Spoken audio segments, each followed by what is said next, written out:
को समझने के लिए सबसे पहले आपको इस चीज़ को दिमाग में याद है। मैं जो भी लिख रहा हूँ, एक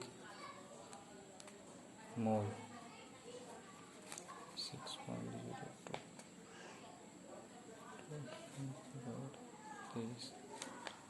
ये आपको याद है? नहीं याद है तो अब याद कर लीजिए।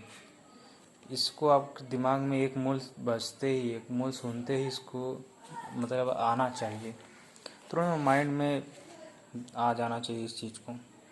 ठीक है, फ्लैश हो जाए किसी भी तरह, सपने में आ जाए, लेकिन ये आ जाना चाहिए, तभी समझ में आएगा मोल। बस आपको कुछ नहीं करना, बस यही समझना है। ये इतना हो गया मोल कंसेप्ट क्लियर। परिभाषा यानी कि मोल आसान भाषा में इसको क्या कैसे समझे मोल। देखो, कोई भी मैटर है उसका कोई ना कोई भार होता है ना। तो हम हर भार को तो काउंट नहीं करते। ठीक है, कोई जैसे भार ले लिया 5.00 kg। ठीक है, जैसे मैं गया दुकान के पास कि मुझे इतने केजी दाल दे दो, हैं, ये तो आधा 5.5 किलो हो गया। ठीक है, मैंने कहा कि 1.9999 एकदम एक्यूरेट, एक दाल भी कम नहीं, इतना दाल दो, मुझे दाल दे दो। वो पागल हो जाएगा। ठीक है, तो वो कहेगा कि यार तुम 2 किलो क्यों नहीं ले लेते।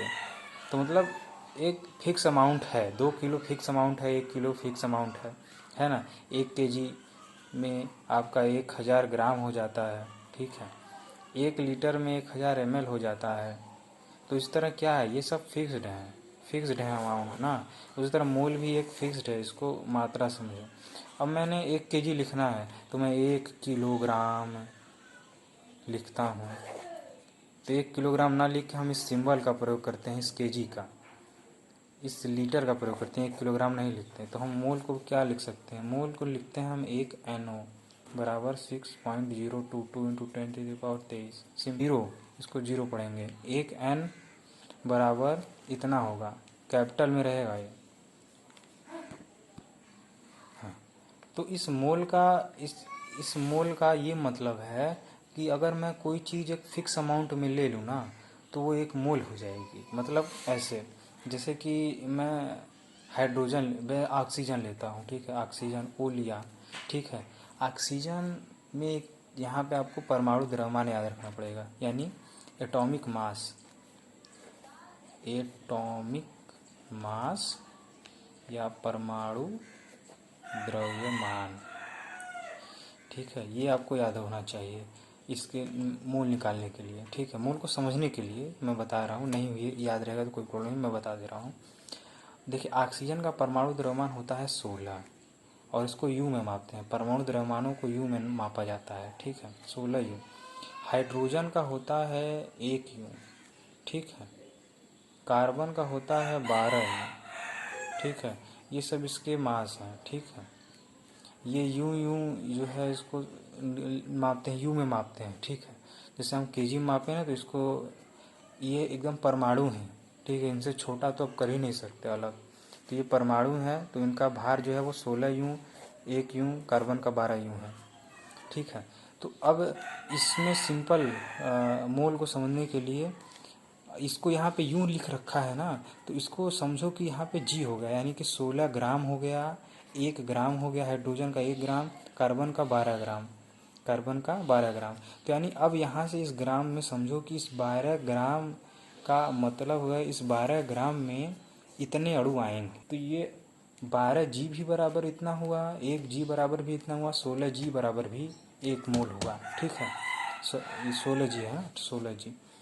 तो यानी अगर हम 16 ग्राम ऑक्सीजन लें तो उसमें 1 मोल अणु प्राप्त कर सकते हैं, या हम 1 ग्राम हाइड्रोजन का अणु लें तो उसमें 16 ग्राम मोल प्राप्त, मतलब इतने ग्राम अणु, इतने ग्राम इतने मोल अणु प्राप्त कर सकते हैं। ठीक है, या 1 मोल प्राप्त कर सकते हैं। 12 ग्राम कार्बन के अणु लेंगे तब हम इतने मोल प्राप्त करेंगे, यानी इतने अणु प्राप्त करेंगे। तो आप देख सकते हैं कि 16 है, 1 है, लेकिन 12 है, लेकिन मोल फिक्स है। ठीक है, तो अपने अलग अलग जो है उसको मास पर निर्भर करता है। यहाँ 1 ग्राम में हमें इतना मिल जा रहा है, यहाँ में 16 ग्राम ला के इतना मिल रहा है, तो ज़रूर ये जो है वो इसके पास बहुत अधिक है तभी नहीं इतना हो जा रहा है। तो इसमें 1 ग्राम में इतना मिल जा रहा है, इसमें 16 ग्राम में इतना मिल रहा है। बस इसमें मोल यही था, मोल इसमें और कुछ है नहीं। अब मोल में हम सवालों में इन 48 ग्राम्स ऑक्सीजन, ये इसके बारे में हम देखेंगे। तो इसमें यही है कि अब इसमें हमें पता करना, क्योंकि देखो इसमें कैसे सॉल्व मैं कर रहा हूँ, इसको समझो। मैं सॉल्व करूँगा, मैं इसको समझाऊँगा भी। तो 16 ग्राम ऑक्सीजन में कितना मोल था, ये हमारा 1 मोल था। 16 ग्राम ऑक्सीजन में हमारा ये गया 1 मोल, ये 1 मोल था। लेकिन ये तो 48 ग्राम है, तो वो कैसे होगा? यानी अच्छा, हम इसमें डिवाइड कर देते हैं कि कितने पार्ट, 16 पार्टों में डिवाइड होंगे। तभी हम देखेंगे 48 में 16 से भाग दे देते हैं। 48 में 16 से भाग दिया, ये 48 ग्राम था, ठीक है। 16 ग्राम में 1 मोल हो जाएगा, ये और 48 ग्राम है, ठीक है। तो यानी कि इसमें भाग दिए तो हमें हमारे पास कितना आ गया, 16 3 48, यानी 3 मोल, 3 मोल निकल के आ गए हैं। यानी 16 के कितने हो गए, 16 ग्राम हुआ, 16 ग्राम हुआ, 16 ग्राम और एक 16 ग्राम और हुआ, यानी 48, यानी ये 3 मोल हमारे पास आ गए हैं, ठीक है। 3 मोल का क्या मतलब है, 1 मोल कितना होता है, 6.022 इंटू 10⁻23, इसी का 3 गुना हो जाएगा।